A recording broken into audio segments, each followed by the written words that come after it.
You manage in your songwriting to be, I'm thinking of songs like River Lee, for example, to be so poignant and personal and honest, and at the same time, how do you do that and keep, at the same time, something for yourself? Yeah, that was kind of, not an issue. That was something that I was definitely up against with this album, because I did feel like with 21 that I didn't save any part of me for myself. But, you know, I think the key to it this time is that I haven't just gone, nah, this is what it's about. And I've skimmed the surface of what the song means to me and what I wrote them about. I just literally just like skimmed the surface completely. And I think I would like everyone else to decide what these songs mean to them, rather than me telling them what they mean to me completely or what it should mean to them. There's a lot of nuance to that, because people still have to feel it, and you have to feel it, as you said. You know when it's something that's honest, right? At the same time, to make it universal. Yeah. But also, I feel like when I wasn't giving very much of myself at all, that's when I was writing the songs that were rubbish. So I think it's just the sacrifice you have to make. And my worst fear is not being believed. That's my worst fear. So if that means I've got to give all of myself, then that's fine. Do you ever feel... I don't share my kids with the world, so that's me keeping something for myself. Yeah. Do you ever feel jealous of those songwriters that can just whip off stuff that's at arm's length from themselves and it works? Not jealous. I think I admire it. I think it's really admirable.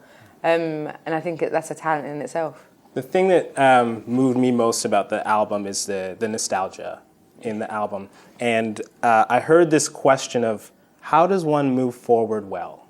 Right. Right? And that captured this feeling for me of, how do you deal with people and places are still in your heart, but they're not in your life? Yeah. What did you gain from exploring that?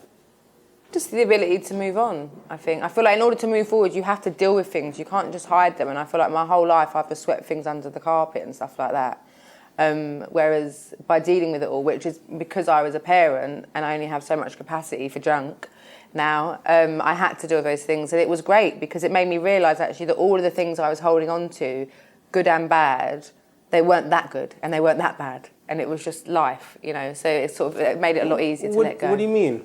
Well, like, you know, friendships when you've fallen out, relationships when it's like you're not in each other's lives anymore. Yeah. And like, you know, like summers, like summer 2006, I remember it as the most amazing summer because it was when I left college and I got a record deal and we were gigging, and it was amazing, but it wasn't the best summer of my life. You know, and I'm like putting these things on pedestals and being like, I hate that person. And they're not that bad, and that wasn't that great, you know. So it's like, just find it. Like, you can always make your new ones, you know. So I just found it therapeutic, and it gave me the complete ability to be cool and be chilled out about everything. Was it hard to go there at first?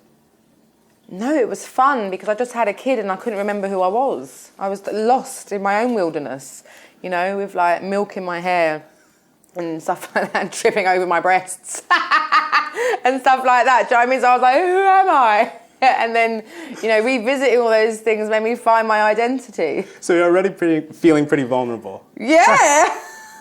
Anyone who doesn't after giving birth, shut up.